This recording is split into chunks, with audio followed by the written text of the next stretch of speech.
Bismillahirrahmanirrahim. Assalamualaikum warahmatullahi wabarakatuh dan selamat petang kepada semua pelajar yang saya kasih sekalian. Saya ucapkan selamat datang kepada pelajar yang hari baru masuk. Ya, Aiman kan. Selamat datang Nurul Hidayah, selamat datang Uzma Zahira, Aina Farilah, selamat datang Nabil, selamat datang Aiman Khan, selamat datang Ainul Fatin Farzana, selamat datang Syabil, selamat datang Syabil, selamat datang Syabil. Adlin Wafiah, selamat datang. Nurul Hidayah dan Najiyah Farida. Vaishnavi, selamat datang Vaishnavi. Lama kita tak bersua ya. Kita lama dah kita tak ada kelas. Dah 2 minggu rasanya tak ada kelas. Hai Najiyah Farina. Hari ini kita nak sambung bab 2 yang kita tergantung tak bertali hari itu. So saya doakan semua pelajar saya sihat-sihat dan ayuh kita sambung sejarah bab 2. Okey. Kalau ada soalan boleh tanya ya. Sejarah penggubalan perlembagaan dan persekutuan. So kita akan belajar untuk bab 2 ni macam mana perlembagaan persekutuan tu digubal. Apa yang dimaksudkan dengan perlembagaan persekutuan adalah undang-undang. Macam mana undang-undang negara kita boleh tertubuh dan macam mana perlembagaan negara kita boleh tertubuh. Sesebuah negara tanpa perlembagaan tidak akan menjadi sebuah negara yang baik. So kita recall balik apa yang kita dah belajar sikit minggu-minggu lepas adalah dia bermula dari 1877 hingga 1957. Kalau kita lihat tarikh ni, tarikh kita merdeka 1957. Tarikh kita merdeka. Maksudnya bila dah merdeka tu kita dah berjaya mewujudkan undang-undang yang tersendiri dalam negara kita. Sebagai rakyat, kita perlu menghargai jasa pemimpin yang berusaha untuk mengekalkan kedaulatan negara kita. Memang tak boleh nak dinafikan. Banyak orang dulu, pemimpin dulu dia fikir macam mana nak bentuk sebuah negara yang aman dan damai dan mempunyai perlembagaan yang tersendiri. Ada undang-undang yang perlu dituruti. Ada parlimen. Ini sudah tentu ada parlimen. Sebab parlimen ni tugas dia untuk apa? Tugas dia untuk membina perlembagaan. Kalau kita lihat dekat YouTube atau Facebook kan, macam mana parlimen berdebat. Kami nak wujudkan sebuah sekolah dan tak boleh kami bangkang. Itu adalah dalam proses kita nak mewujudkan sebuah negara. Nazrin Al-Hakim, selamat datang. Dalam proses ni kita bergaduh dekat parlimen tu. Bergaduh, berperang dalam parlimen. Kalau kamu ada masa, Jaden Prince. Selamat datang Jaden. Selamat datang Jaden. Kalau kamu pernah pergi masuk parlimen, kamu pernah masuk parlimen tak? Ada siapa-siapa yang sini pernah masuk parlimen? Ada? Natasha, selamat datang Natasha. Tak pernah Tak pernah. Biar saya cerita sikit macam mana rasanya masuk parlimen. Saya pernah masuk parlimen. Dia bagi briefing. Dia bagi briefing dulu sebelum masuk parlimen. Dia takut saya masuk, saya nak tembak pemimpin. Cakap, tak boleh lah. Dia bagi tahu nak masuk. Dia cakap, okey, nanti kamu akan masuk parlimen. Nanti akan ada persidangan lah. Akan bincangkan tentang isu-isu semasa. Ini dah lama dah, tahun 2016 biasanya. Dia cakap macam tu. So saya excited, saya nak dengar apa sebenarnya yang pemimpin kita sedang sembang dalam parlimen. Saya excited. Saya dengan kawan-kawan saya. Dan saya pun masuk. Kami duduk di satu sudut yang paling atas. Dia macam stadium bola sepak kan. Kan ada kerusi dekat tepi kan. Ada kerusi yang dekat bahagian atas punya. Ada satu tempat lah yang saya boleh duduk, saya boleh lihat pemimpin-pemimpin negara Malaysia. Tu saya duduk. Memang syok lah. Oh ni, ada gambar ni kan. Nampak tak dalam dewan ni kan? Tengok anak panah yang saya lukis ni. Kat sini. Saya duduk kat sini. Lokasi ni. Dekat atas ni lah. Saya duduk atas tu. Saya tengok dia buat apa. Kebanyakannya kebanyakannya tak ada konten pun. Tak ada konten pun dalam persidangan ni. Saya agak kesal lah sikit sebab apa yang dibincangkan tu agaknya isu kosong. yang dia banyak hanya hentam. No problem, no problem. Selamat datang. Oh, dah selamat datang. Kebanyakan isu yang sepatutnya dikupas tidak dibincangkan pun. Kan bayangkan dia duduk situ dalam, boleh Najih Farina, boleh. Kamu usulkan untuk pergi dengan kawan-kawan kamu, boleh. Patutnya dia macam berjam-jam lah dalam tu. Saya duduk dalam 2 jam terhilap. Tapi bosan saya nak keluar. Elok saya pergi shopping ke barang apa. Isu yang diperjuangkan adalah dia mempertikaikan. Ada pihak yang mempertikaikan penggunaan kereta mewah oleh pihak kerajaan. Cakap, apa benda ni pakai kereta mewah dan sebagainya ni. Dan penggunaan jet dan sebagainya. Dia cakap benda macam tu. So pihak kerajaan pun hentam balik. Cakap, apa ni, kita tak sembang pun pasal isu semasa ni. Kamu hanya petik pasal kereta mewah. Kita sepatutnya bincang apa yang penting untuk negara kita. Cakap macam tu. Tapi duk pusing benda yang sama je. Dan saya pun fikir, ni ke pemimpin? Okey, menarik. Tapi ada juga lah isu yang dia betul-betul yang perjuangkan. Tapi dia diamond in the rough lah. Jarang nampak. Tapi ada. Maybe one day insyaAllah, mungkin kamu nak pergi, bukan teringin nak pergi, mungkin one day kamu yang pergi berdebat dalam tu. Mungkin kamu jadi politician. Itulah. Okay. Sejarah pengubalan. Kita lihat daripada tahun ni. Dari awal tadi dia cakap daripada 1877 sampai 1957. Proses dia tu. Mesyuarat pertama, Negeri Perak. Ini unit 2. Sejarah 3-5, bab 2. Sejarah 3-5, bab 2. Masih lagi dalam bab 2. Okay, no problem. Kalau kurang faham, kurang jelas, maklum je. Pertama sekali, kita dalam proses nak bentuk Perlembagaan Persekutuan tu, yang pertama sekali kita ada mesyuarat pertama Majlis Negeri Perak. Ada siapa-siapa kat sini orang Perak tak? Dekat Negeri Perak lah bermula legasi pembentukan Perlembagaan Persekutuan. Maksudnya, kalau kita lihat 1877, kita merdeka ke belum? Merdeka ke belum? Soalan senang je ni. Razi Terengganu hadir. Puasa tak? Belum kan? Terima kasih je. Kita belum merdeka.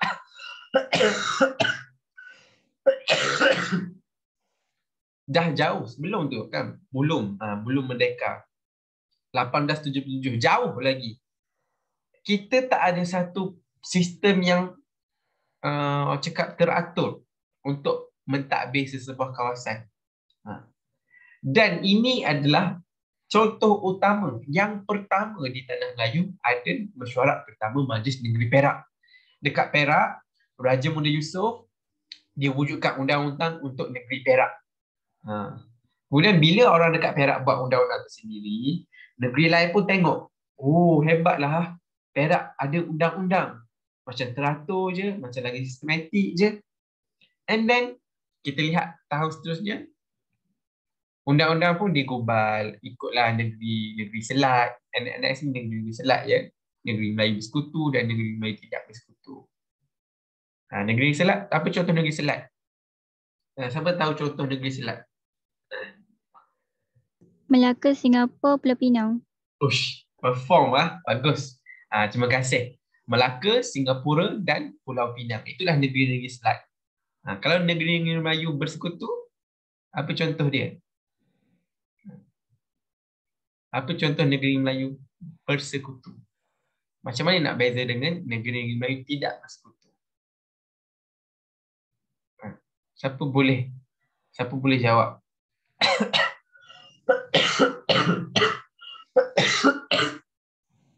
Apa? Negeri Melayu Bersekutu dan negeri Melayu Tidak Bersekutu. Cepat. Kamu 3-5. Dah 3-5. Kamu boleh bezakan negeri Melayu Bersekutu dan negeri Melayu Tidak Bersekutu. Negeri Selat ingat. Negeri Selat. Singapura, Melaka dan juga Pulau Pinang. Okey, Perak, Selangor. Amir, selamat datang Amir. Ni kamu semua berpuasa kan? So, itulah dia rare sikit. Negeri bersekutu maksudnya allied. Maksudnya mungkin kamu terlepas kot. Sekejap.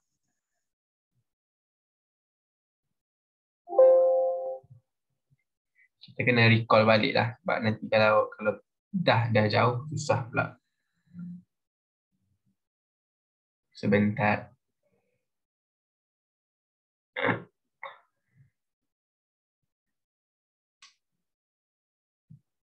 Kalau ada soalan boleh type kat chat dulu nanti saya baca.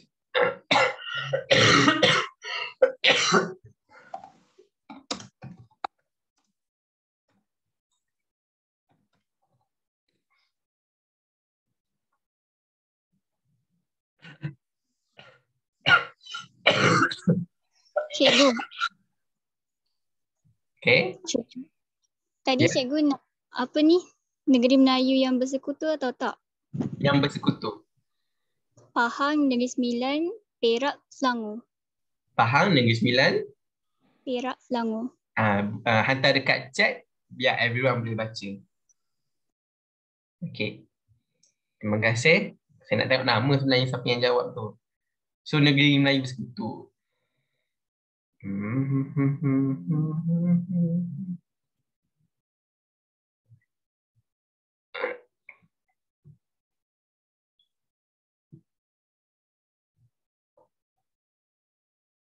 Okay, nampak tak yang ni?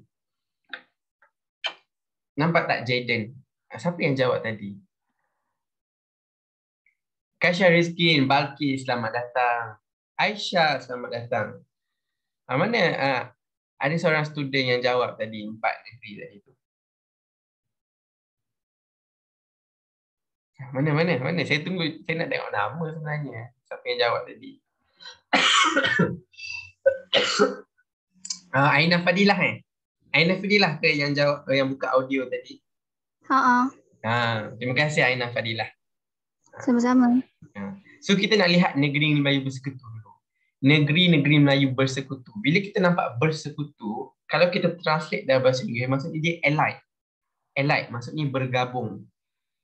So dia ada beberapa negeri. Negeri Melayu bersekutu. Dia cakap negeri Melayu bersekutu ialah sistem persekutuan untuk 4 negeri semenanjung tanah Melayu, iaitu Pahang, Perak, Selangor dan Negeri Sembilan. Cara nak ingat dia, saya ajar student saya untuk ingat PPSS. PPSS ataupun PSPS. PPSS tu Pahang, Perak, Selangor, Sembilan. Syamimi, selamat datang. Yes, work together. Dia work together. Nanti kita lihat tidak bersekutu macam mana. Sistem ini dilaksanakan oleh pihak British. Pihak British pada tahun 1895 dan ia bertahan sehingga tahun 1946 apabila ia bersama-sama dengan negeri-negeri Selat. Negeri Selat tu ialah Singapura, Pulau Pinang dan Melaka, negeri Selat. Dan negeri Melayu tidak bersekutu, Perlis, Kedah, Kelantan, Terengganu, digabungkan untuk membentuk Malayan Union. Senang cerita, Pahang, Perak, Selangor dan Negeri Sembilan ni adalah negeri yang British conquer, yang British betul-betul takluk. Kalau untuk negeri Melayu tidak bersekutu, British hanya menjadi penasihat. British hanya menjadi penasihat. Bila bersekutu, British duduk sekali, and then dia jadi bersekutu. Dia dalam gang satu kepala under British. Tapi untuk Melayu tidak bersekutu, dia tak satu kepala. Itu je yang senang nak ingat. Satu kepala, tidak satu kepala. Tapi akan digabungkan di bawah satu lembayung dinamakan Malayan Union. Malayan Union. Ini tak masuk lagi topik Sabah Sarawak. Ini topik Semenanjung dulu. Dan apa yang kamu perlu tahu, negeri-negeri Melayu bersekutu adalah negeri yang British conquer sepenuhnya. Kat Selangor, Negeri Sembilan, Pahang dan Perak. Tapi kalau kita lihat kat Melayu tidak bersekutu, Kelantan, Terengganu, dia British, dia tak masuk. Dia hanya nak masuk tapi susah. Nak masuk tapi susah. Itulah beza dia. Dan semua-semua bergabung untuk membentuk Malayan Union. Saya nak recall balik. Kamu tahu tak Malayan Union tu apa? Kamu ingat tak Malayan Union tu apa? Kalau tak ingat tak apa, kita recall balik. Kita recall sekejap je. Untuk simple reminder. Ingat tak Malayan Union pasal apa? Tak, cikgu. Okay, tak apa. Malayan Union, tajuk dia paling best dan paling orang cakap, paling penting lah dalam sejarah saya perlu cakap. Paling penting dalam sejarah. Sebab Malayan Union, okay, dia berkait juga dengan Persekutuan Tanah Melayu. Saya cerita secara ringkas je. Okay, kita Tanah Melayu. Kita Tanah Melayu. And then, siapa yang datang? Siapa yang datang jajah? British. British datang jajah kan? British datang jajah. Dia mengambil segala keuntungan, biji timah, rempah ratus dan sebagainya. And then dia nak mentadbir Tanah Melayu. Dia cakap, oh Tanah Melayu ni macam tak ada tamadun. Orang Melayu ni macam tak ada tamadun. Dan dia nak tolong lah. So, British mengemukakan Malayan Union. Kita duk dengar Malayan Union all the time. Apa maksud Malayan Union? Malayan Union adalah gagasan yang British buat. Supaya dia nak gabung semua negeri-negeri di Tanah Melayu untuk membentuk satu negara di bawah satu pentadbiran yang sama. Sebab selama ni kan berpecah. Ada negeri-negeri selat. Ada negeri selat, ada negeri Melayu bersekutu, ada negeri Melayu tidak bersekutu. Semuanya negeri Melayu, tapi adakah dia duduk di bawah satu pentadbiran yang sama? Ya atau tidak? Tak. Tidak, ya betul. Dia tak duduk bawah pentadbiran yang sama. Negeri-negeri selat, dia je. Negeri Melayu bersekutu, dia je. Tidak bersekutu, dia je. Walaupun semua negeri-negeri Melayu. And then British cakap, okay, kita nak gabung ni. Kita gabung, kita wujudkan Malayan Union. Tetapi Malayan Union yang diwujudkan, dia ada satu red flag. Tahu tak apa red flag Malayan Union? Siapa tahu? Red flag tu maksudnya keburukan lah untuk pihak tempatan. Saya bagi clue depan. Kurangkan. Dikurangkan apa? Kurangkan kadar pengambilan gula. Dikurangkan apa? Kerana kuasa raja. Yes. Dihilangkan pengaruh kuasa raja. Tu Malayan Union. Bila dia gabung, dia dah ada pentadbiran Malayan Union. Dah jadi sebuah negara. Tapi ada tak raja? Tak ada. Kuasa raja tak ada. Kuasa raja tak ada. Hak-hak golongan Melayu pun tak ada. Malayan Union cakap, dia tak akan ada keistimewaan kaum Melayu. Kalau Malayan Union.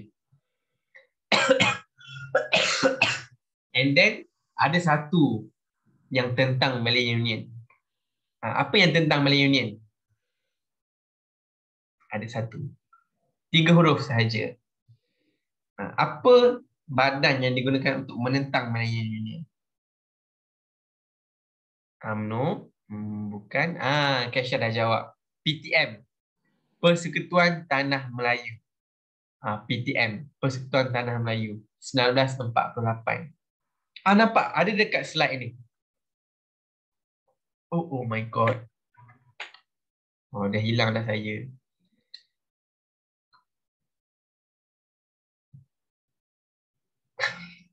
Okey, nampak kat sini Perjanjian Persekutuan Tanah Melayu 1948 kat sini ni. Ini. PTM ni adalah geng-geng kuasa Raja Melayu lah. Dia bergabung dan dia menentang Malayan Union. Sebab Malayan Union menggunakan kuasa raja. Dan dia tentang lah, dia cakap, kami tak nak Malayan Union. Dia akan ada spanduk. Kami tak mahu Malayan Union. Melayu untuk orang Melayu, macam tu lah sebagainya. And then, Malayan Union pun tak menjadi. And then bila PTM nak ditubuhkan, dia mendapat persetujuan daripada pihak British. Pelik ke tak pelik? Pelik tak? Malayan Union, British nak buat. And then PTM nak tentang Malayan Union. And then bila tentang Malayan Union, British ni setuju pula. Bagus buat PTM. Pelik ke tak pelik? Saya nak tanya. Ataupun kamu kurang faham lagi? Kalau Pelik. kamu pelik Yang lain macam mana? Aina yang cakap yang pelik tadi Pelik. Pelik. Pelik kan? Pelik. Memang pelik. Bagi saya pun saya pelik. Bukan nak sangat ke apa Melayu Union tu. Kenapa bila nak tentang bukan setuju pula? Inilah manusia. Kenapa dia bersetuju dengan PTM? Sebab dia tak nak menentang. Kalau dia menentang, dia seolah-olah macam British tak nak bagi kemerdekaan kepada tanah Melayu. So dia main angin. Kalau kamu fahamlah, dia main angin. Dia main angin. Maksudnya, dia cakap, okey baguslah kamu nak merdeka. Oh, Melayu Union ni tak bagus pun. Contohnya saya British. Saya nak buat Melayu Union. Saya nak gabungkan. Ini tiba-tiba ada PTM. Raja-raja tu bergabung kan, nak bentuk negara sendiri. Bukannya Melayu Union ni macam, dia tolak tepi Melayu Union tu, dia pergi. Ya, bagus. Apa yang kamu buat ni bagus. Sebab dia nak pengaruh. Pengaruh semasa. Tapi at the same time, penduduk tempatan bukannya penduduk yang bodoh. Dah pandai, dah boleh berfikir apa yang bagus, apa yang tidak bagus. So sama-sama bermain angin. Bermain angin. Sebab dia nak muncul sebagai dalam cerita sejarah, dia nak muncul sebagai sebuah entiti yang baik. Faham tak? Bayangkan dalam sejarah, Melayu Union tak marah ke kat British? Melayu Union tak marah ke kat British? Melayu Union itu adalah gagasan British. British yang nak wujudkan Melayu Union. So Melayu Union tak akan marah British. Memang tak akan marah. Sebab Melayu Union itu adalah British. Faham tak? Atau kurang faham? Kalau kurang faham tak apa, saya lukis. Jam, okey. Bagus. Saya lukis. Okay, senang cerita macam ni. Negara kita, tanah Melayu, kita nak merdeka. Kita nak merdeka. Tapi usaha yang nak merdekakan kita dulu adalah yang pertama, Malayan Union. Siapa yang tubuhkan Malayan Union ni? Siapa yang cuba buat? British ke orang Melayu? British. Yes, British yang buat. So British dia nak merdekakan orang Melayu guna konsep Malayan Union, konsep British punya. Dia nak merdekakan, tapi dia ada satu red flag, ada satu kekurangan, iaitu dia mengurangkan apa? Raja. Kurangkan kuasa raja. Dia kurang kuasa raja. Okey, cuba kita stop dulu kat sini. Kita cuba bayangkan. Tanah Melayu seandainya Malayan Union diteruskan. Bayangkan kita tak pergi PTM, bayangkan Malayan Union berjaya. Maksudnya bila British cuba nak buat Malayan Union, penduduk setuju. Kami nak Malayan Union, kami tak nak kuasa raja, kami nak Malayan Union. Kita still dijajah? Mungkin. Kita belum merdeka? Mungkin. Tapi merdeka tu, erti merdeka tu dah berubah dah. Dia tak sama dengan merdeka yang kita lawan. Merdeka tu. Tapi dia merdeka secara barat. Kita tak merdeka sendiri. Betul. Mungkin kamu boleh cakap kita belum merdeka. Sebab kita totally dijajah. Betul. Title Raja pun sudah pupus. Bagus pendapat kamu semua. Najihah, Ar-Razi dan Aina Fadilah. Betul. Tu andai kata Malayan Union berjaya. Tetapi adakah Malayan Union berjaya? Berbelit lidah saya. Adakah Malayan Union berjaya? Tak. Betul. Tak berjaya. Dan apa yang berjaya? PTM. Persekutuan Tanah Melayu. Persekutuan Tanah Melayu yang berjaya.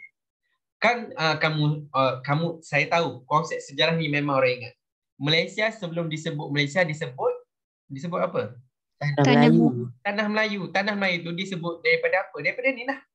Persekutuan Tanah Melayu ni. Daripada perkataan ni, Persekutuan Tanah Melayu. Tapi kita ringkaskan, kita sebut Tanah Melayu. Sebab tahun ni tahun 1948. Kita merdeka ke belum? Belum. Belum merdeka dan kita guna Persekutuan Tanah Melayu ni. Kan selama ni kita sebut Tanah Melayu. Itu adalah ringkasan bagi Persekutuan Tanah Melayu. Bila Persekutuan Tanah Melayu menang, geng-geng raja ni menang lawan British setuju. Kenapa British setuju? Kita pelik kan sebab British dia nak wujudkan Melayu Union, dia nak merdekakan Tanah Melayu. Tapi PTM datang untuk menentang British Dan British bersetuju. British bersetuju. Dia ada dua cerita sebalik ni. Satu, I have to say, bukan semua orang British tu jahat lah. Kadang-kadang dia memang ada sifat perikan manusiaan. Tak nak deny lah. Memang ada. Yang kedua, dia ada udang di sebalik batu. Andai kata British menentang Persekutuan Tanah Melayu ni, agak-agaknya, kalau British menentang, boleh tak orang British dapat benefit daripada Tanah Melayu? Dilawan ni, kami tak nak Tanah Melayu. Boleh tak dapat kebaikan ataupun benefit daripada Tanah Melayu? Boleh. Boleh. Anda yakin? Pendapat kamu tu boleh diterima. Tak, sebab tu dia macam like pergi sokong Persekutuan Tanah Melayu sebab dia nak benefit negara ni. Biasalah kan, bila kita nak something daripada orang tu kan, walaupun kita tak suka dia, tapi kita nak something daripada orang tu, kita macam buat baik.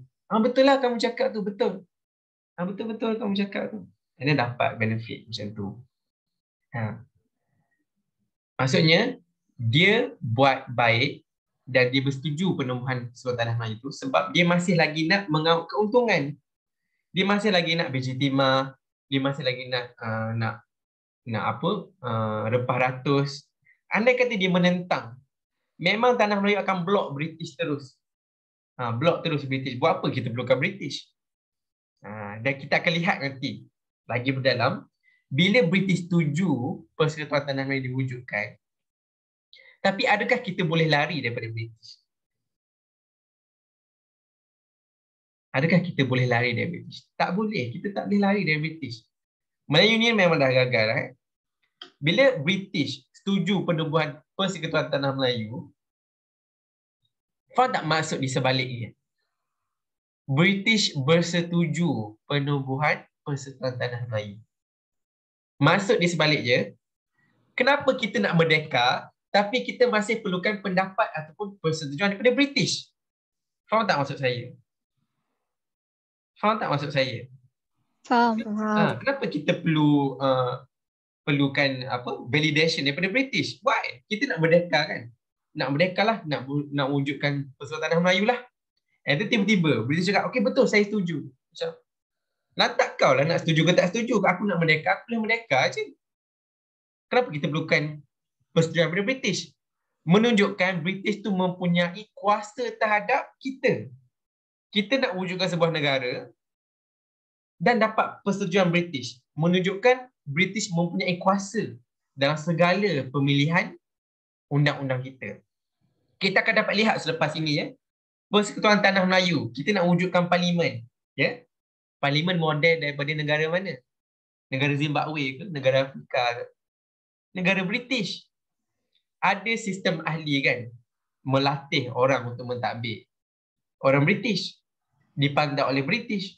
Semuanya oleh British. Memang tak boleh lari. So, in a sense, Melayu Union ke? Tak ada Melayu Union ke? Kita masih lagi dijajah oleh British. Tapi dalam buku teks sejarah, dia mengatakan seolah-olah British tu tak adalah. British tak ada peran. Yang diberi hanya peluang pada penduduk tempatan. Yang ni saya nak kamu faham. Sehingga ke akhir tu, 1957 tu, bila British keluar. Dia keluar tu, saya nak tanya pun agak kontroversi juga. Tak apalah, saya faham setakat ni. Saya harap kamu fahamlah. Kalau kita cerita pasal isu sejarah ni kan, dia agak macam kita simbah minyak atas api. Macam itulah diibaratkan. Okey, Azri tanya. Dan kalau Malaysia nak tukar undang-undang masih memerlukan persetujuan British? Soalan yang bagus, Azli. Ada kawan kita tanya, dan kalau Malaysia nak tukar undang-undang masih perlukan persetujuan British ke? British tak ada dah. British tak ada dah dalam gambaran. Tetapi gambaran tu dah kekal dalam perlembagaan. Maksudnya dalam perlembagaan kita buat tu, British dah tentukan undang-undang. So British belah, undang-undang tu ada ke tak ada lagi? Ada ke tak ada lagi? Dah ada undang-undang ni? Adakah undang-undang tu berubah? Tidak. Tidak. Tidak. So walaupun kita memang kita tak perlukan persetujuan British. Kita sendiri dah ada undang-undang dah. Tapi malang sekali undang-undang yang kekal sampai sekarang tu pun hasil orang cakap apa? Mold. Mold apa bahasa Melayu? Mold. Mold apa mold bahasa Melayu? Ya Allah. Acuan. Yes, acuan. Thank you. Acuan British. Memang tak boleh lari. Contoh sekarang lah. Contoh paling mudah. Yang jelas dapat dilihat ya, tapi mungkin kamu kurang nampak lihat lah. Tapi saya sebagai pendidik saya nampak lah. Sistem bahasa Inggeris dekat negara kita. Kamu notice tak berubah? Dulu lain, tapi sekarang ni ada listening, ada reading, ada... Betul tak? Kamu ambil PT3 ke? Kita tak ada PT3.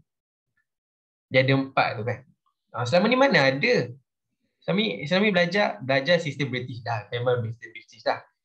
Ni kali ni, dia lagi British dari yang dulu punya. Tak ada PT3 sebab COVID.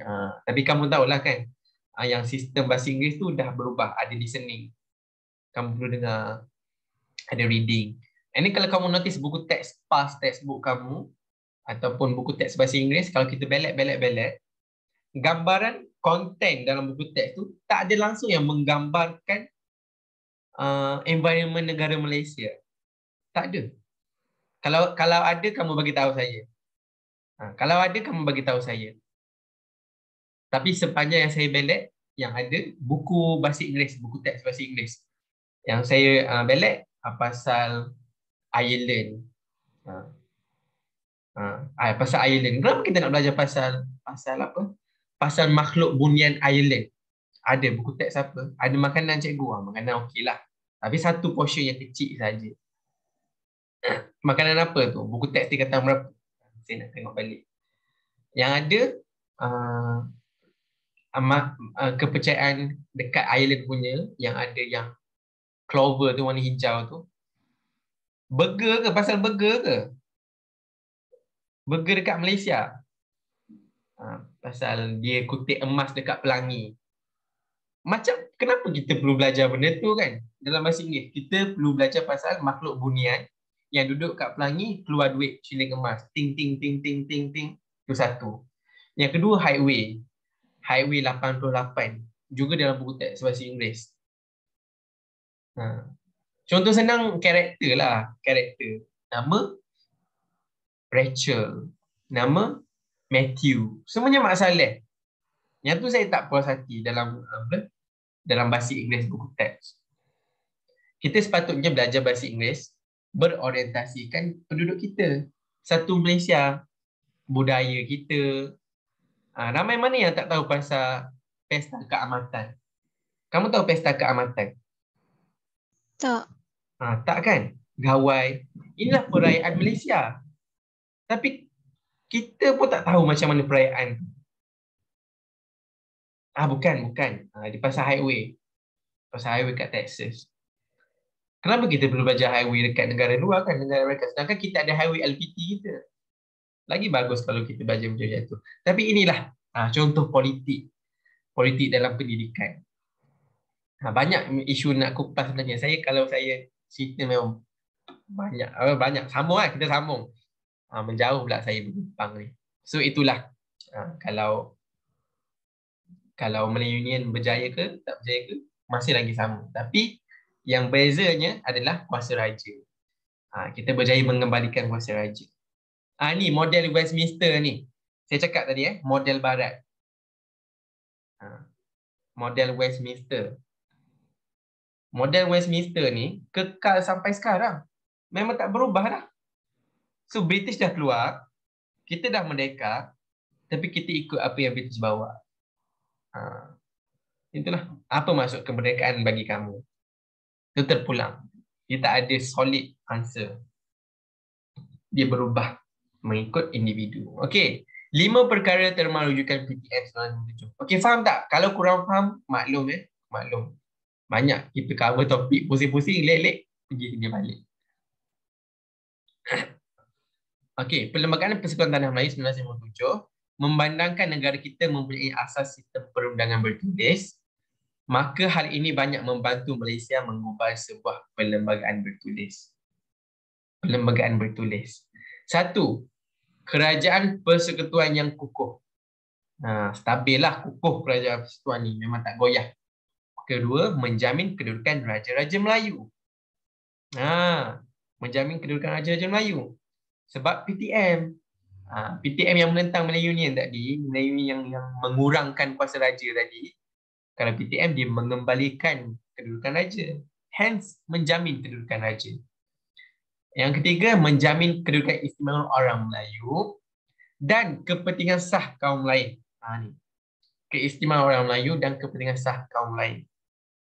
Kalau Melayu Union, apa yang berlaku kepada Melayu Union?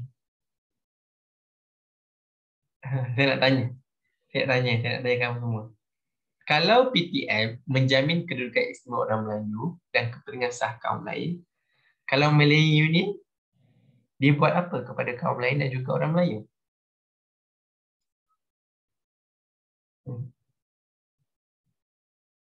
Dia ambil hak keistimewaan dan kepentingan kaum Melayu.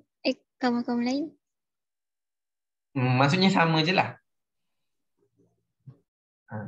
Maksudnya sama. Bangkis ada jawab juga. Tiada keistimewaan untuk kaum Melayu. Okay, menarik. Yang lain? Aida, reconstruct balik ayat kamu. Saya rasa kamu nak bagi yang betul tadi. Yang lain? Bangkis dah try dah. Yang lain rasa macam mana?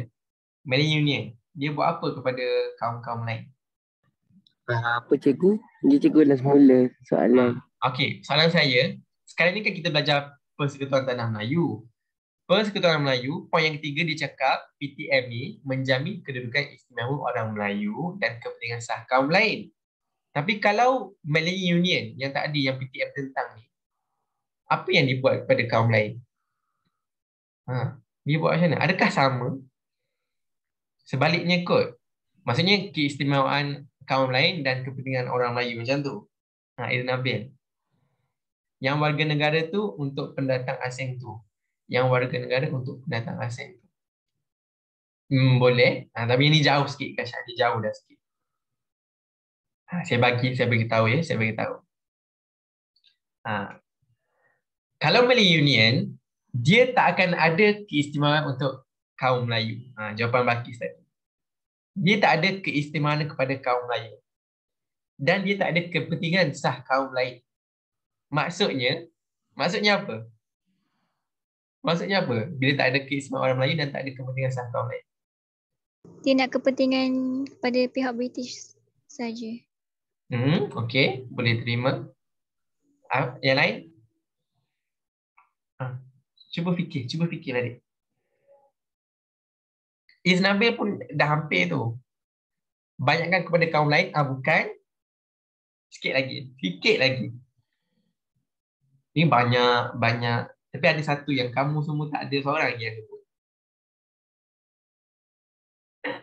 Dan mungkin bila kamu tahu jawapan ni, dia jadi controversial pula. Maksudnya kamu petikaikan pula, macam bagus je. Melayu Union. Cepatlah saya nak dengar pendapat kamu. Kamu form 5. Jadi kamu memang idea bernas. Saya suka main teka-teki dengan pelajar saya. Kalau PTM, lebih pada orang Melayu. Lepas tu kalau Melayu Union, kamu cakap tak ada keistimewaan orang Melayu. So maksudnya apa? Tak tahulah cikgu. Okey. PTM, dia ada PTM. Ni Melayu Union, ni PTM. PTM keistimewaan orang Melayu. Melayu Union tak ada keistimewaan orang Melayu. So maksudnya apa status Melayu dan juga kaum lain? Apa status dia? Berbeza ke? Sama. Sama. Itu. Yes, itu jawapan dia. Sama rata. Sama rata. Melayu Union, dia tak fokuskan kepentingan orang Melayu. Tak ada. Orang Melayu tu tak ada keistimewaan. Tapi semua kaum sama rata. Semua anda bangsa Malaya. Semuanya sama. Tak ada keistimewaan orang Melayu. Contohnya, kenapa ada UiTM sekarang? Kenapa ada MRSM? Yang membolehkan orang Melayu saja masuk. Betul? Boleh tak kaum India dan kaum Cina masuk UiTM atau MRSM? Tak boleh. Sebab kita berpegang pada PTM. Sebab PTM yang menang. Tapi andai kata Malayan Union yang menang, UiTM ke MRSM ke semua boleh masuk. Sebab hak sama rata. Tak ada keistimewaan orang Melayu. Betul tak? Faham Najihah. Saya pun sama. Tapi faham? Kamu faham tak? Kamu faham tak? Faham. Tapi isu ni, dia tak dikupas dalam buku teks. Buku teks dia bagi fakta. Dia bagi fakta je. Malay Union tentang PTM menang. Macam tu. Tapi di sebalik tu, jarang-jarang lah dikupas cerita yang sebenar. Jarang-jarang. Sebab bila dikupas, kamu pula yang pening. Dah tu yang mana yang bagus ni? Betul tak? Yang mana yang bagus lah? Hari tu belajar rasanya PTM bagus. Waktu belajar balik rasanya Malay Union pun bagus juga. Sebab itulah dia bila kamu membesar ni kan, kamu perlu berfikiran kritis. Kenapa dia orang tak bagi tahu dalam buku teks? Kalau tak, buku dia jadi best. Macam betul. Betul Najihah. Betul. Saya setuju 100%. Sebab apa? Sebab kalau benda tu diletakkan dalam buku teks, dia akan jadi agak kucak-kacir. Minda, dia ada banyak pertikaian. Dia ada banyak pertikaian. Macam tak setuju. Jadi macam kucak-kacir lah, orang start pertikaikan. So ini jalan yang mudah lah untuk subjek sejarah. Dia menceritakan. Tapi saya rasa dalam buku teks sejarah ni lah the best version dah. Compare kepada buku teks sejarah yang dulu. Yang sekarang yang baru ni dah bagus dah. Kalau kamu nak belajar sejarah sebenar, kamu sambung universiti nanti, kamu ambil kursus sejarah. Kamu akan banyak dengar cerita yang kamu tak pernah dengar selama ni. Saya memang excited lah bila masuk universiti kan. Every single lecture yang saya masuk, memang saya interested. Sebab benda yang tak pernah diceritakan. Yang selama ni kita anggap baik je, rupanya ada keburukan. Yang sebenarnya kita nampak keburukan, keluar Terengganu pula. Nampak keburukan je, rupanya ada kebaikan. So pentingnya bila kita belajar sejarah ni, kamu sebagai pelajar, kamu boleh nilai yang mana baik, yang mana buruk. Jangan ikut membabi buta. Apa yang orang cakap, kamu setuju je. Nampak ya, kita nampak. Orang tu boleh dapat A dalam sejarah. Tapi kefahaman dia adalah kefahaman yang diimpose, yang diletakkan kepada dia dan dia fokus 100%. Dia ada orang ni sejarah dia B+. Tapi pengetahuan sejarah dia memang tip-top. Dia tahu almost everything. Tapi apa yang saya nak lahirkan pelajar yang A dan juga kesedaran sejarah dia tinggi. Itulah. Banyak pula sembang. Okay. Rasanya minggu lepas pun dah PhD dah. Itulah kalau Malay Union. Okay, saya nak tanya kamu lah. Berdasarkan yang kita belajar tadi, yang mana lagi bagus? Malay Union ke PTM? Okay. Antara dekat chat nanti saya tengok. Parlimen hendaklah mengenai dua dewan, iaitu Dewan Rakyat dan Dewan Negara. Dua dewan. Dewan Rakyat ni isu yang apa yang kita nak buat pada rakyat. Untuk Dewan Negara ni ialah dasar-dasar untuk negara. Dua orang je respon. Razi cakap PTM. Memang kamu cakap PTM. Ada tak yang setuju dengan Malay Union? PTM juga. PTM juga. Saya nak tunggu siapa yang setuju dengan Malay Union. Saya. Aina setuju dengan Malay Union? Okay. Sorry, saya juga. Mana Malay Union juga? Malay Union juga? Okay, bagus. Nak sokong tapi macam Malay Union, macam nak sokong tapi tak nak sokong. Rasa nak sokong, tapi tak nak sokong. Pengkhianat negara semua ni. Saya nak dengar ni pendapat ni. Jaden Prince. Kamu rasa Malay Union ke PTM yang bagus? Tak, Malay Union ada. Betul. Dan saya dengar pendapat. Tapi yang reply ni mostly kita lihat pula bangsa apa yang komen tu. Mana? Jaden Prince cepat. 50-50 pun diterima. Ada tak yang lain? Cepatlah, saya nak tengok. Aziz boleh reply. Vaishnavi boleh. Gabriel. Jaden Prince. PTM. Uish. Jaden Prince pilih PTM. PTM juga. Okay, I didn't expect that. Malay Union Vaishnavi. Okay. Good. Inilah yang penting belajar sejarah. Sebab in the end of the day, kamu hanya perlu diberikan kefahaman. Biarlah kamu yang menentukan apa yang baik, apa yang kurang. Kalau kamu tak nak sokong mana-mana pun, boleh. Tapi ada satu tahap tu yang you need to choose. Kalau saya, kamu rasa saya setuju dengan Malay Union ke PTM? PTM? Oh, yakin? Sebab cikgu rasa British. Saya sebenarnya, saya sokong Malay Union. Saya sokong Malay Union. Memang kalau kamu kenal saya sepanjang saya mengajar kan, saya banyak mengutuk British. Kan? Asyik beratkan. British tu semuanya jahat. Tak pernah baik pun di mata kamu lah. Tapi bila saya lihat Malay Union tu pun betul apa dibuat kurang kekuasaan raja. Tapi in a sense, kita tak boleh samakan dulu dengan sekarang. Kalau kita kekal dengan yang dulu, tapi ni aliran berbeza ni, jangan dengar cakap saya. Saya ada pendapat saya dan kamu ada pendapat kamu. Kamu jangan dengar apa yang saya cakap pasal pendapat saya.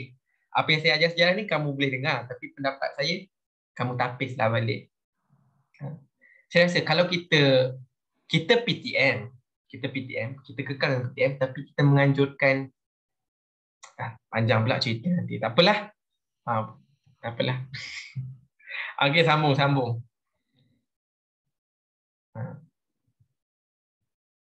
Nanti jadi lain. Saya takut kena kecam nanti. Kan banyak yang kerja-kerja. Takut kamu rakam ni, kamu kecam nanti. Ciri utama Perlembagaan Persekutuan. Okey. Murid dapat menjelaskan. Okay, sebab kamu nak cerita, saya ceritalah. Tapi kamu kena pandailah nilai balik. Okay. PTM, mungkin ada setengah pelajar yang tidak bersetuju dengan saya dan saya menerima dengan hati terbuka. PTM, dia bagus sebab dia mengekang kuasa raja. Tak, dia mengekalkan kuasa raja. Malay Union, dia menggerakkan kuasa raja. Dia menggerakkan kuasa raja. Tapi Malay Union, dia menggalakkan untuk kita hidup sama. Benda ni memang tak nampak dulu, tapi sekarang boleh nampak. Contohnya kalau kita buka Twitter, dia ada isu pasal, kamu tahu tak isu pasal budak law UiTM yang kaya tu? Dan dia pergi ke mana? Dubai. Dia pergi ke Dubai kan? Dia pergi ke Dubai. Tapi hakikatnya dia orang yang kaya. Hakikatnya kenapa UiTM ditubuhkan? UiTM ditubuhkan untuk golongan yang tidak berkemampuan. B40. Golongan tidak berkemampuan. Bila kamu dah kaya, kenapa kamu nak masuk UiTM? Banyak lagi U lain yang kamu boleh masuk. Tapi kenapa kamu masuk UiTM? Kota ada, kota tu masuk limit. Tahu nama ada limit. So bila dah diisi, boleh masuk Taylor ke apa kan? Tapi bila diisi, yang miskin tu nak pergi mana? Nak pergi mana? Dah penuh dah. Yang miskin tu boleh ke pergi Taylor University? Sunway University ke? Universiti swasta? Makan modal pula. Apa? Tak boleh. Boleh tapi kena banyak keluar duit lah.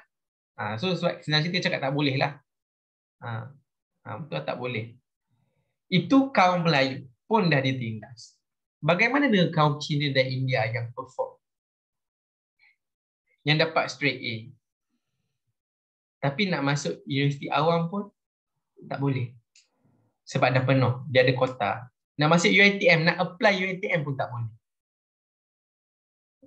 Sebab kita berpegang pada keistimewaan orang Melayu. Orang Melayu istimewa. Boleh apply. Boleh apply. Nak tak nak je. Tapi kalau kaum Cina dan India, kebanyakannya dia akan pergi kepada private sector. Dia akan pergi kepada universiti swasta untuk menyambung pelajaran. Walaupun perform dalam SPM. Sebab dia ada limitation dalam kota. Faham tak maksud saya sekarang ni? Faham tak? Mungkin kamu kurang nampak lah. Kamu dah nampak tapi kamu kurang nampak. Tapi kalau kamu duduk sama-sama dengan pelajar yang pandai tapi tak ada peluang, saya sedih. Saya rasa sedih, sangat sedih. Banyak lagi saya nak cerita sebenarnya tapi memang tak ke mana lah. So kalau peluang sama rata, kalau peluang sama rata diberikan, dia salah satu keburukannya bila ni fakta pandangan saya, bila keistimewaan diberikan kepada satu pihak, adakah dia mendatangkan manfaat atau keburukan? Baik atau buruk? Cuba kamu jawab. Bila keistimewaan diberikan, adakah dia mendatangkan kebaikan atau keburukan? Keburukan. Keburukan. Ada tak kebaikan? Kenapa kamu cakap keburukan? Sebab nanti kalau orang Melayu senang nak. Saya faham. Betul. Bila dia beri keistimewaan, dia akan take things for granted. Dia tak akan rasa nak bersaing pun. Contohnya ada orang A, orang B. Orang A, orang B. A ni, mak bapak bagi duit RM10 setiap hari. B ni, mak bapak tak bagi duit. Macam mana dia nak makan? Dia bekerja. Dia kerja. Dia kerja. Yang ni, nak kerja, mak bapak tak bagi. Tak apalah, bagi duit je. Bagi duit, mak bapak duit. And then, one day, kalau mak bapak dia tak ada, A ni, dia boleh tak survive nak cari duit? Tak. Dia mengalami kesukaran. Kalau B ni, dia dah independen dari awal. Dah bekerja dah. Mak bapak tak bagi duit, tak apa. Dia boleh kerja dah. So, nampak tak beza A dengan B? Dalam konteks ni, kamu rasa A kaum apa? Apa dia, cikgu? Dalam konteks ni, kamu rasa A ni kaum apa? Cina ke? Melayu. Betul. Kalau kamu boleh jawab, maksudnya kamu faham analogi dia. Kaum Melayu. Sebab itulah, keistimewaan tu memang kita lihat, keistimewaan orang Melayu. Baguslah dapat keistimewaan, boleh apply sini. Tapi secara tidak langsung, jangka masa yang lama, dia akan jadi makin malas sebab asyik disuap, asyik bagi je. Dia tak learn it the hard way. Inilah dari sudut lain lah. Ini pendapat saya. Mungkin one day kamu recall balik, kamu boleh setuju dan kamu boleh tidak bersetuju dengan saya. Saya tak ada masalah. Ada banyak pula soalan. Cikgu nak tanya, tahun 1877 hingga 1997 kena ingat hafal ke peristiwa tiap tahun. Kamu ingat kronologi Hidayah. Untuk tajuk bab 2 ni, kamu kena ingat kronologi pembentukan Persekutuan Tanah Melayu.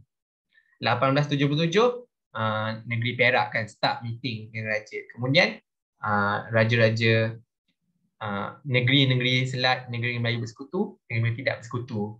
Kemudian 1948, penubuhan Persekutuan Tanah Melayu, dan kemudian 1997 ikut model barat Westminster. Itu kronologi yang kamu perlu ingat. Ingat kronologi. Tahun tu kamu ingat tahun je lah. Betul sama ada macam cikgu Cina saya cerita dia dapat 10A tapi susah masuk U. Ni contoh bukti utama. Saya sedih dah. Tiba. Okey, cukup Kamu faham ya? Kita pergi yang seterusnya.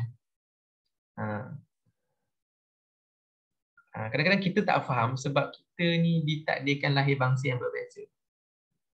Sebab itulah kenapa kita tak rasa apa yang diorang rasa. Tapi itulah, okey cukup. Banyak pula memang. Saya mohon maaf lah andai kata saya banyak terpusing. Kemudian ciri tradisional. Ciri tradisional Persatuan Tanah Melayu. Yang pertama, kesultanan atau pemerintahan beraja. Kesultanan atau pemerintahan beraja. Tak apa Aina, yang lain tu. Saya takut yang lain. Okey. Yang pertama adalah kesultanan atau pemerintahan beraja. Sultan merupakan pemerintah berdaulat dan memiliki kuasa penuh di negeri masing-masing. Of course lah, Sultan Terengganu, Sultan Kelantan, Sultan Johor. Setelah merdeka, disesuaikan dengan konsep demokrasi berparlimen. Dia ada satu kata, raja berperlembagaan dan demokrasi berparlimen. Ini satu terms. Satu terms yang memang disekali. Yang di-Pertuan Agong sebagai pemerintah tertinggi negara. Kadang-kadang kalau kita tanya, dekat Malaysia siapa yang paling tinggi ya? Kebanyakan akan jawab Perdana Menteri.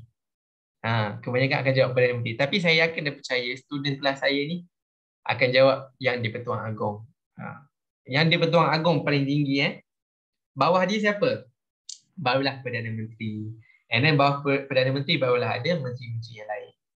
YDP yang paling tinggi.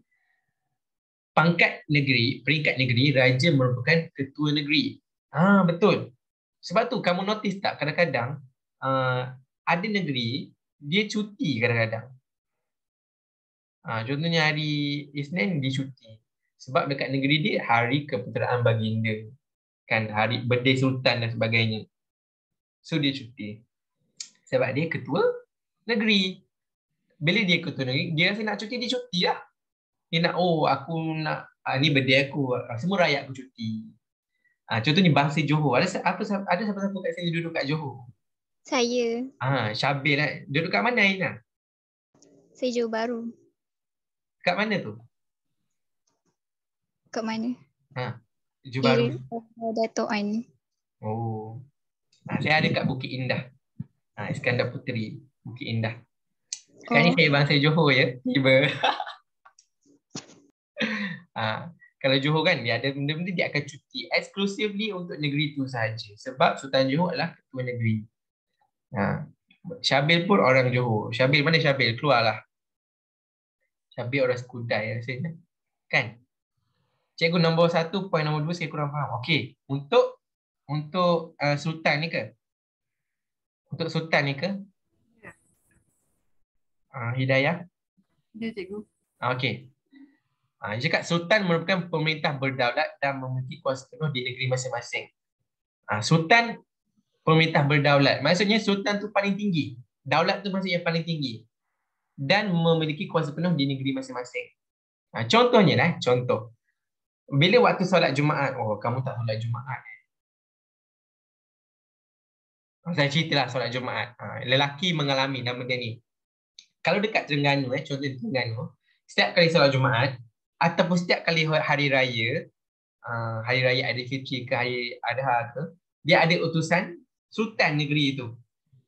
Sebab dia adalah leader, dia paling tinggi dekat negeri itu dan dia bagi utusan. Okey, kamu beraya hari sekian-sekian, saya ucapkan selamat hari raya. Tu. So dia memiliki kuasa penuh di negeri masing-masing. Kalau dia rasa nak cuti, dia boleh apply cuti. Dia boleh cutikan semua. Sultan.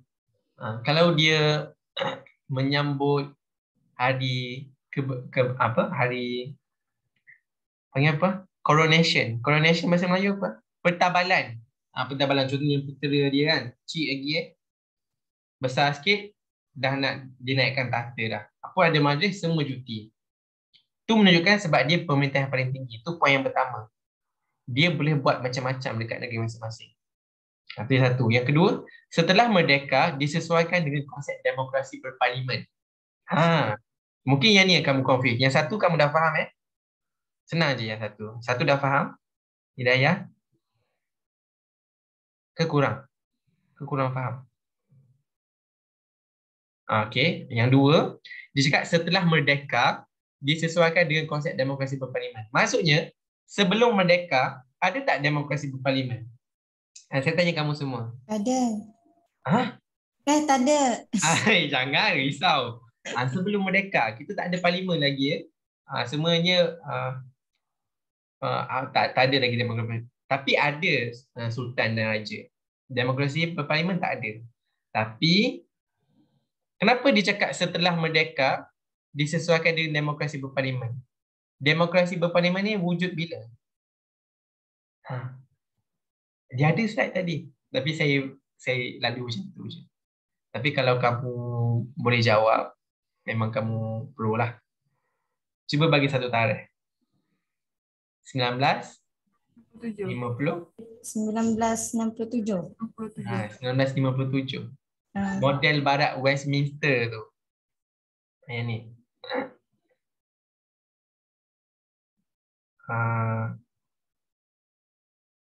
Sekejap. Yang ni. Nampak tak? 1957 ni. Dekat PTM disesuaikan dengan model Westminster. Dia kat masa setuju selepas kemerdekaan. Maksudnya, selepas mereka dah ada model Westminster ni, model inilah parlimen. Inilah parlimen, demokrasi berparlimen. Sebab itulah, bila kamu lihat yang ni, dia cakap, Sultan selepas merdeka, dia disesuaikan dengan konsep demokrasi berparlimen. Sebab tu saya pernah cakap, dia ada satu terms yang panjang. Raja berperlembagaan, demokrasi berparlimen. Dua ni bergabung untuk mentadbir Tanah Melayu ataupun Malaysia. Malaysia tak akan wujud tanpa dua entiti ni. Raja berperlembagaan dan juga demokrasi berparlimen. Sebab tu dia cakap, setelah merdeka, raja ni disesuaikan dengan demokrasi berparlimen. Maksudnya, kalau raja saja mentadbir, rasanya boleh tak? Semua raja buat. Raja bina jalan raya, raja bina rajalah menteri pendidikan, rajalah semua benda lah dia. Logik ke tak logik? Semua yang raja buat. Tak logik kan? Bila tak logik, dia perlukan bantuan demokrasi berparlimen. Sebab itulah dia disesuaikan dengan demokrasi berparlimen. Faham tak? Bila dah sesuaikan, bergabung, meletup. Ini perform lah. Faham Hidayah? Faham cikgu. Okey, bagus. Tanya je. Agama Islam. Peruntukan perlembagaan berkaitan dengan agama Islam merupakan antara ciri tradisional. Ada peruntukan. Peruntukan perlembagaan. Contohnya agama Islam sebagai agama rasmi kan. Perkara 1-3 dalam perlembagaan persekutuan. Zaman British, Raja di negeri Melayu tidak perlu terima nasihat-nasihat British berkaitan hak dan kedaulatan raja atas istiadat orang Melayu dan agama Islam. Ini salah satu green flag lah. British walaupun dia masuk dalam sistem resident kan, British masuk negeri Melayu bersekutu ke tidak bersekutu ke, British tak boleh campur tangan dalam agama kan. Kita dah ada ilmu agama, tiba-tiba British cakap, mana boleh solat 5 kali, solat 2 kali je lah. Pam. Tampar macam Will Smith tampar Chris Rock. Pam. Tak boleh, dia tak boleh. Dan British yang bagusnya dia hormat agama. Selepas merdeka, agama Islam bagi negeri Melayu diletak bawah kuasa raja di negeri masing-masing. Ini pun betul. Dia under kerajaan negeri. Mungkin tajuk seterusnya memang kita akan belajar tajuk ni. Dia ada 2 kuasa under kerajaan negeri. Mungkin kamu dah belajar kot. Kan? Isu tanah. Kalau tanah, tanah. Dia under kerajaan persekutuan ke under kerajaan negeri? Under persekutuan. Tanah. Tanah. Tanah. Negeri. Andai kata kan, kalau kamu balik kampung, mesti kamu biasa dengar isu tanah. Bergaduh dengan jiran ke isu tanah. Mungkin tak perlu balik kampung pun, dekat rumah kamu pun. Apa ni? Ni tanah aku, ni tanah kau. Dia under kerajaan negeri. Persekutuan contohnya pendidikan. Contohnya SPM kan. Untuk antara Kementerian Pendidikan, dia selaras semua SPM. Itu salah satu under persekutuan punya lah. Persekutuan punya. Pendidikan yang selaras. Kalau tanah, dia biarlah negeri yang handle. Kalau yang kecil-kecil tu biarlah negeri yang handle. Okay? Faham ya untuk agama Islam? Kalau kurang faham, kamu cek je. Cikgu saya kurang faham. Okay, bagus. Yang ketiga, cintailah bahasa Melayu. Saya sangat suka galakkan pelajar saya untuk mencintai bahasa Melayu. Kadang-kadang saya pernah, tak gaduh lah, saya pernah bertelagah dalam Twitter. Dia cakap, Persekutuan masuk semua satu negara sama. Yes, betul Jaden. Persekutuan tu seluruh negara sama. Contohnya lockdown time COVID kan. Persekutuan under kerajaan persekutuan cakap, okey kita lockdown. Semua kena ikut. Dia takkan ada kerajaan negeri buat lockdown. Boleh jadi kerajaan negeri buat lockdown. Contohnya dekat Johor tiba-tiba Sultan Johor cakap, jom kita buat lockdown. Johor je lah lockdown. Sebab kuasa, kita lihat balik nombor 1, kuasa Sultan pemerintah berdaulat dan memiliki kuasa penuh di negeri masing-masing. Kalau Sultan Johor nak lockdown negeri dia je, boleh. Macam tu. Okay. Kita sambung bahasa Melayu tadi. Dalam Twitter saya pernah bertelagak. Dia tweet macam ni. Leceh lah bahasa Melayu nak kena berpantun bagai untuk masuk meminang anak gadis. Lagi senang kalau masuk je rumah, cakap dekat bapak, Daddy, I wanna marry your daughter. Settle, senang je dia cakap. Dia cakap macam tu. Saya pun apa lagi kan, keyboard warrior kan, cakap. Kita patut hargai lah. Kita patut hargai. Pantun, syair dan budaya ni, kita perlu preserve. Kalau kita tak preserve, siapa lagi? Betul tak? Yang saya kecil hati, yang tweet tu orang Melayu. Orang Melayu yang dia menganggap pantun tu leceh. Dia tak melihat pantun ataupun syair ataupun sajak sebagainya sebagai satu benda yang eksklusif. Seni yang perlu digunakan lah, yang perlu dihargai. Saya pun reply. Saya tak faham kenapa orang tak menghargai sajak dan pantun. Sebab saya rasa kita sebagai bangsa Melayu, kita perlu menghargai dan kita yang perlu gunakan. Dan bagi saya rasa lagi romantik kalau pergi jumpa bapak dia. Saya ada halkum. Assalamualaikum. Teruk benar pantun dia. Tapi masih ada lagi semangat untuk perjuangkan pantun. Amir? Apa cerita Amir? Itulah salah satunya. Dan saya harap kamu janganlah jadi individu macam tu ya, yang cakap, hey daddy, I want to marry your daughter. Boleh, tapi tak perlulah mengutuk pantun tu leceh. Kalau dia cakap macam tu saja, saya tak ada masalah. Bestnya kalau saya nak masuk meminang, hey daddy, I want to marry your daughter. Tu je tweet dia, saya tak ada masalah. Tapi dia bila cakap leceh lah pantun, saya pun membara lah. Okey, itulah cerita dia. Zaman Kesultanan Melayu Melaka, bahasa Melayu digunakan dalam pemerintahan. Bahasa Melayu menjadi lingua franca. Bahasa international je, lingua franca. Kini bahasa Melayu menjadi bahasa kebangsaan dan bahasa rasmi negara kita. Dia ada satu, untuk ASEAN, bahasa Melayu nak diangkat sebagai bahasa ASEAN. Kamu tahu tak? Saya tak minat sajak. Saya tak minat sajak. Saya minat sajak. Dia ada isu juga dekat ASEAN. Kamu tahu negara ASEAN kan? Negara sekitar kita lah. Negara Filipina, Indonesia, Singapura. Nak jadikan bahasa Melayu sebagai bahasa ASEAN. Ada satu negara yang mengecam tindakan ini. Siapa boleh teka negara mana? Dekat mana boleh bahasa Melayu jadi bahasa ASEAN? Thailand bukan. Apa soalan cikgu tadi? Soalan saya, kita kan dalam negara ASEAN kan, negara ASEAN, dan negara Malaysia ni menyarankan untuk menggunakan bahasa Melayu sebagai bahasa ASEAN, Asia Tenggara. Ada satu negara yang mengecam, cakap, apa benda guna bahasa Melayu? Negara mana? Negara mana? Apa? Thailand. Bukan. Indonesia. Singapura. Japan bukan ASEAN dah. Bukan Singapura. Jawapan ni lah Indonesia. Indonesia. Jangan guna Indon macam Mimi. Masyarakat Indonesia dia tak suka orang sebut Indon. Maksudnya dia macam merendahkan. Kalau nak sebut guna Indo ataupun Indonesia penuh. Okay, good. Dan Indonesia ni cakap yang kenapa nak guna bahasa Melayu? Gunalah bahasa Indonesia. Pula. Tapi kalau kita belajar sejarah, bahasa Indonesia, akar dia adalah bahasa Melayu. Bahasa Indonesia adalah bahasa Melayu. Cuma atas dasar politik. Betul Balkis. Betul. Tapi dia tak nak guna bahasa Melayu. Dia tukar, dia rebranding balik. Dia cakap dia adalah bahasa Indonesia. Di bawah satu rumpun bahasa yang sama.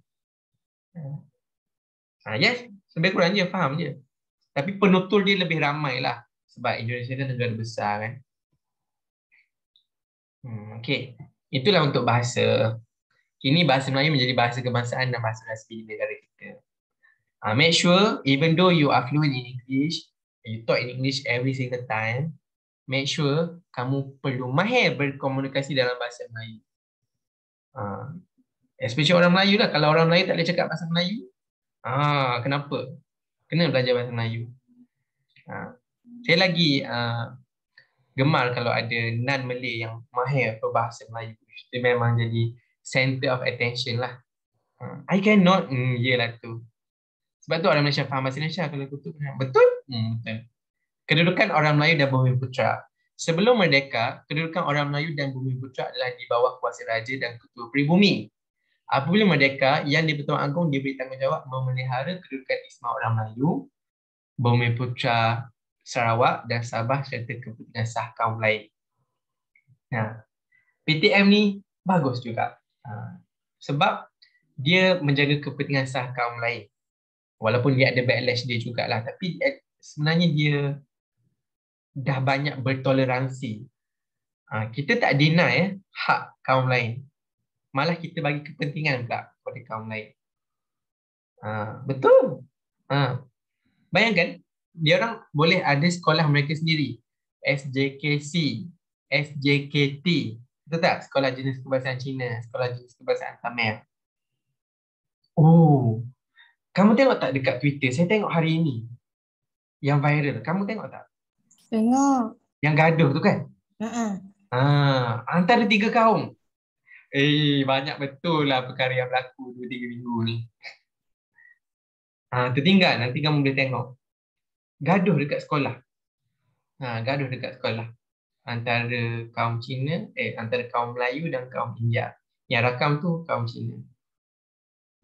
Kamu boleh tengok dekat Twitter. Cikgu, bahasa Melayu Indonesia tu bahasa Melayu asli kan? Sebab tak ada gabung dengan bahasa Inggeris. Kamal Nazif. Kamu dah, soalan kamu bagus. Soalan kamu bagus. Bahasa Melayu Indonesia tu bahasa Melayu asli kan?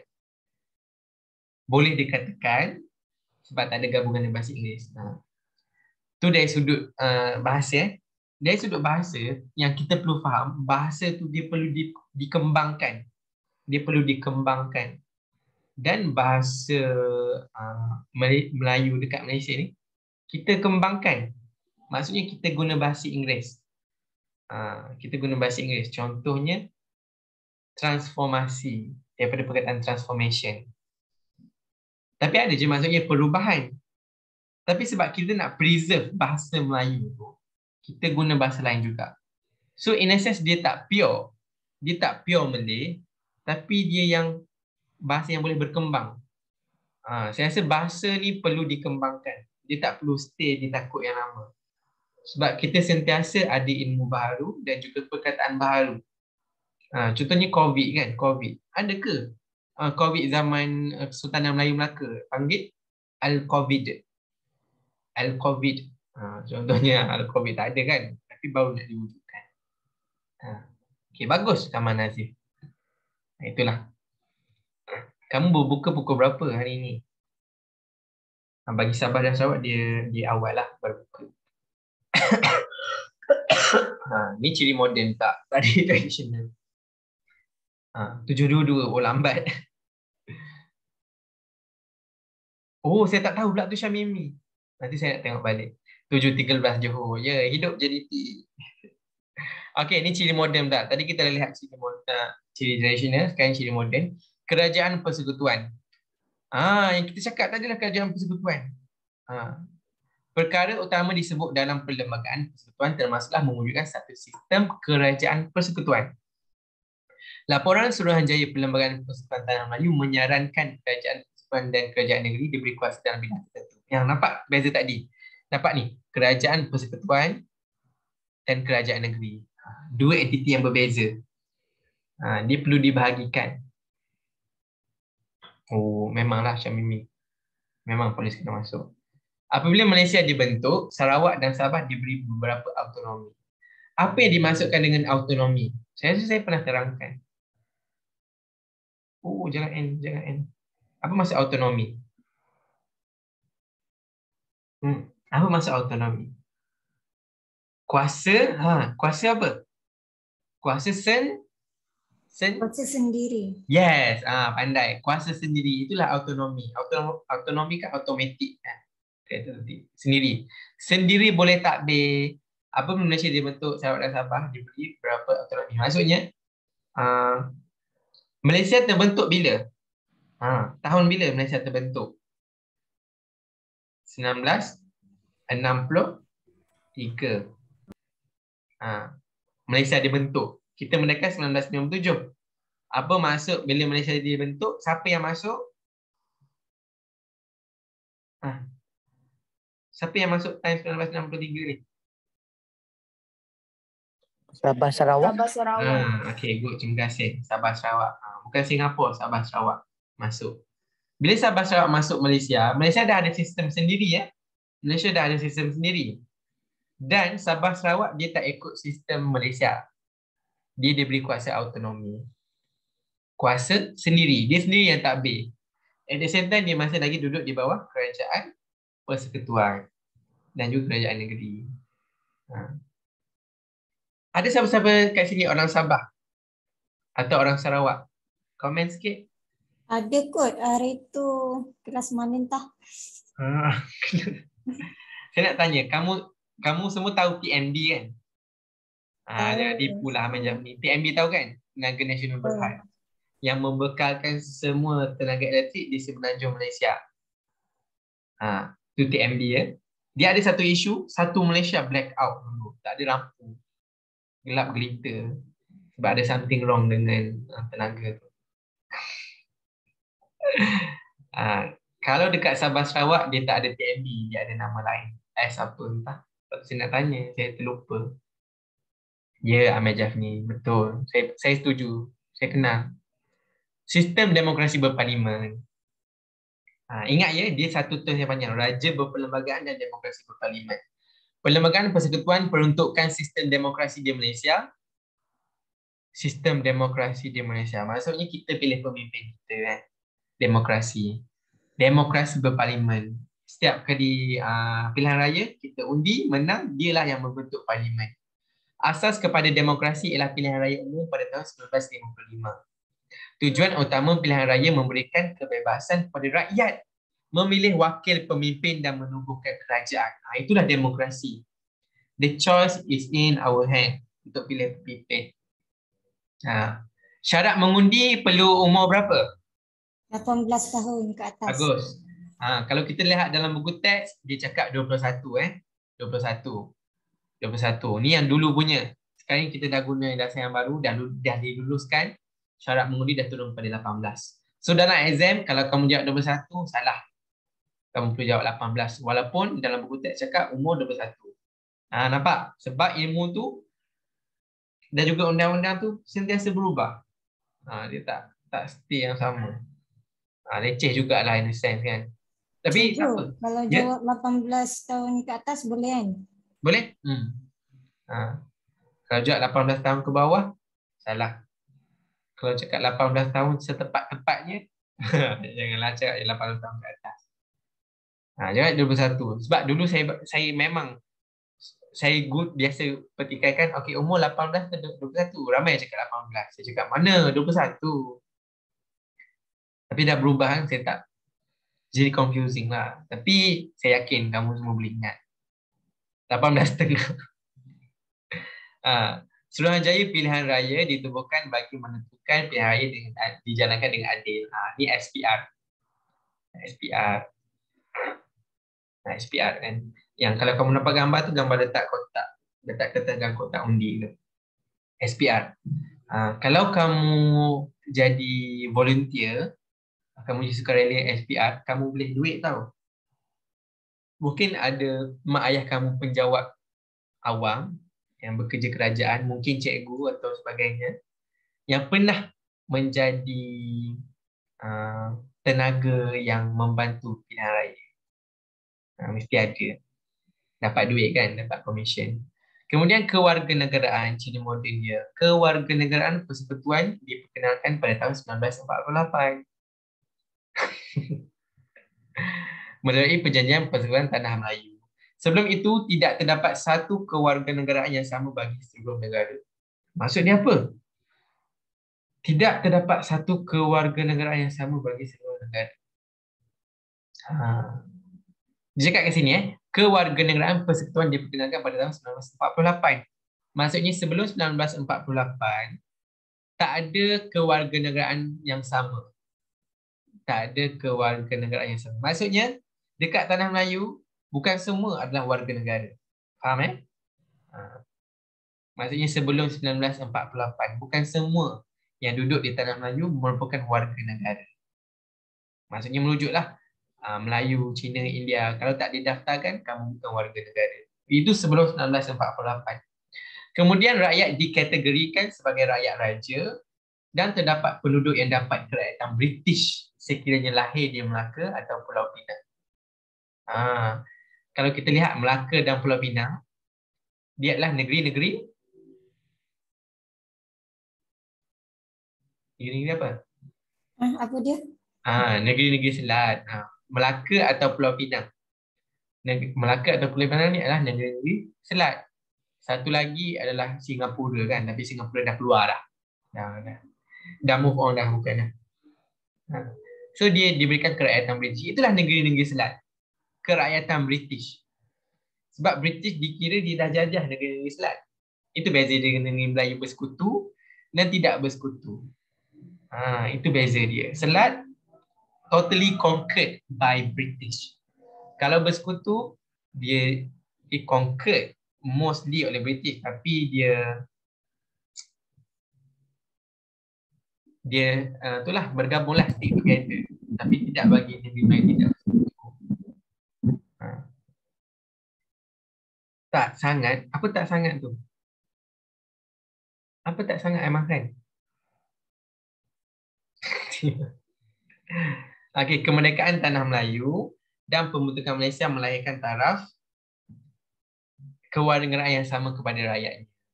Bila kamu lahir je kat Tanah Melayu selepas 1957, kamu akan mendapat hak warga negara tanpa mengira bangsa. You can be Malay, you can be Chinese, you can be Indian, but still you are the true citizen of Malaysia. Okay, ada soalan tak untuk ciri moden? Ingat dia ada dua je, ciri tradisional, ciri moden. Okey, kita cuba kebat. Rakyat bertanggungjawab dalam memelihara perlembagaan persekutuan. Jelaskan. So kalau nampak kebat, apa yang kamu perlu buat? Buat-buat tak tahu, buat-buat lupa. PES. Okey, bagus. Kita buat PES. Bukan buat PES tomato. Kita agihkan sub-point tu pada politik, ekonomi, sosial. Dia cakap rakyat bertanggungjawab dalam memelihara perlembagaan persekutuan. Jelaskan. So dari sudut politik, rakyat sememangnya bertanggungjawab dalam memelihara perlembagaan persekutuan kerana perlembagaan persekutuan merupakan kunci utama dalam kestabilan politik. Senang.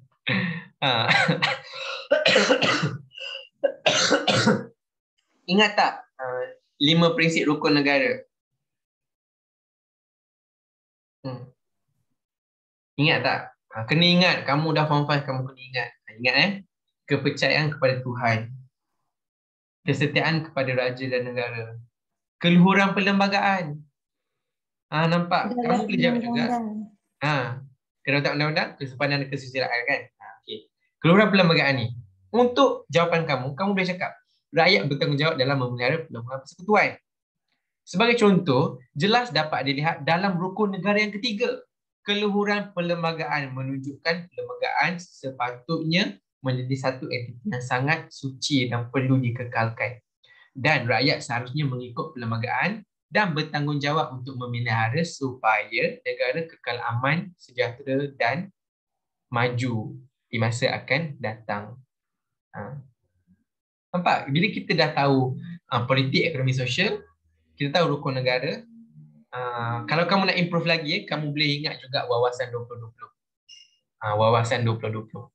Dia ada 9 poin dalam wawasan 2020. Kita boleh guna.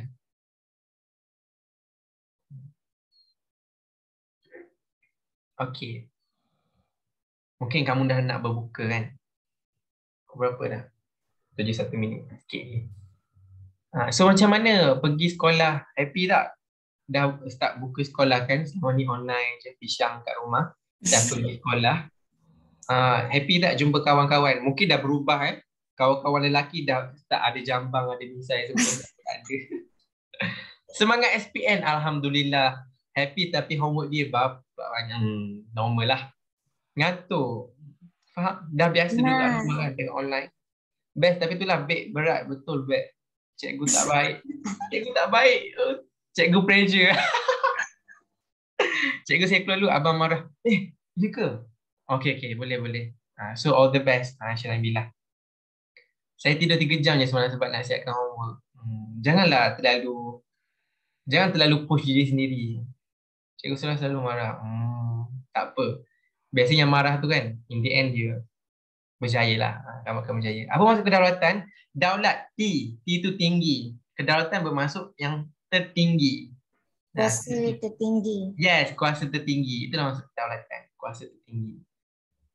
Tapi normal lah. Tapi you should be grateful. Tak apa, tangguh tu tak apa. You should be grateful sebab kamu boleh spend masa dekat sekolah. Sebab this is your final year dekat sekolah. And then zaman sekolah tu tak berulang kembali dah. Macam saya kan, saya keluar sekolah. Saya datang pada sekolah. Untuk mengajar lah. So macam, dulu kemari kau.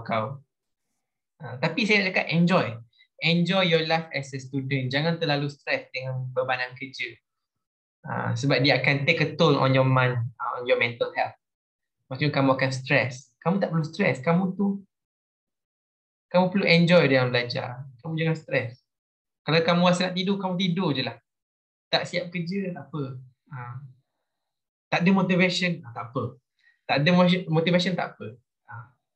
Saya dulu, sebelum saya end class, saya akhiri dengan motivasi lah sikit. Walaupun motivasi biasa-biasa je.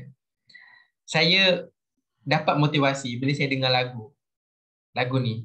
Jika halangan menduga perjalanan kita, janganlah kau putus asa. Itu satu lagu yang memang betul lah saya ingat. Saya dengar, saya buat video dengan kawan-kawan saya waktu tu study kan. Betul, saya semangat.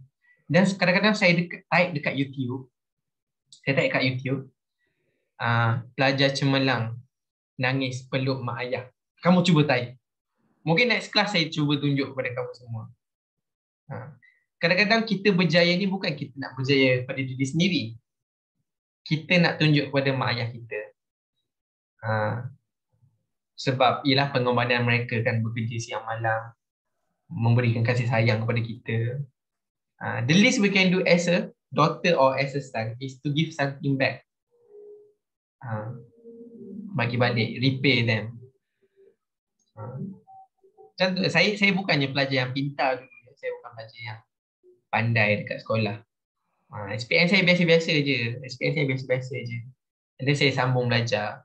Bila sambung belajar tu baru saya all out. Dan saya merasalah pelajar cemerlang tu. Saya bawa mak ayah saya naik pentas. Satu dewan tu menangis. Tapi kejayaan bukan diukur dengan A semata-mata. Itu yang kamu perlu ingat. Cukuplah kamu jadi anak yang baik. Anak yang baik dan anak yang mendengar cakap dan menyejukkan hati mak ayah. Dan menyejukkan hati cikgu. Itu je motivasi saya. Bila environment kamu positif, kamu buat baik dengan orang, everything will flow. Macam tu je. Keberkatan tu akan sentiasa flow. Dan rahmat tu kamu akan nampak di akhir perjalanan nanti. Allah akan kurniakan kejayaan kepada kamu, insyaAllah. So tu je saya boleh cakap. Motivasi ada. Kamu perlu sedar yang kamu nak sit for SPM. You should try your best. Bayangkan kamu dah pada sekolah rendah, pergi sekolah, balik sekolah, pergi sekolah, balik sekolah. Sekolah menengah pun sama. Berapa tahun? Hampir 16 tahun. 16 tahun kamu pergi sekolah. SPM ni macam benchmark lah. kamu 16 tahun pergi sekolah untuk apa? Tu benchmark dia. So bear that in mind. Saya doakan yang terbaik untuk kamu semua. Sentiasa positif dalam hidup, sentiasa dipermudahkan urusan, dan saya yakin dan percaya setiap pelajar yang masuk kelas ni semuanya budak-budak baik, budak-budak perform, budak-budak yang akan menjadi orang yang berjaya dekat dunia dan juga akhirat. Saya percaya yang tu. So, ada soalan tak? Kalau tak ada soalan, saya rasa kelas kita sampai di sini sahaja. Saya mohon maaf andai kata terkasar bahasa, terkeluar topik banyak pula ke, saya mohon maaf. Itu kesilapan saya sebagai seorang manusia. Dan I wish you all the best. Have a blissful Ramadan. Nikmatilah bulan puasa ini penuh kenikmatan. Beribadatlah. Mungkin doa kamu makbul di bulan Ramadan. Okay. So sekian daripada saya. Assalamualaikum. Terima kasih. Bye-bye. Selamat berbuka, cikgu. Selamat berbuka. Terima kasih cikgu. Sama-sama. Selamat Cikgu. berbuka.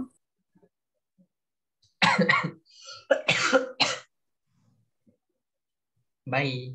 Selamat buka Terima cikgu. kasih cikgu. Selamat buka. Terima kasih. Selamat buka juga. Waalaikumsalam. Selamat berbuka juga.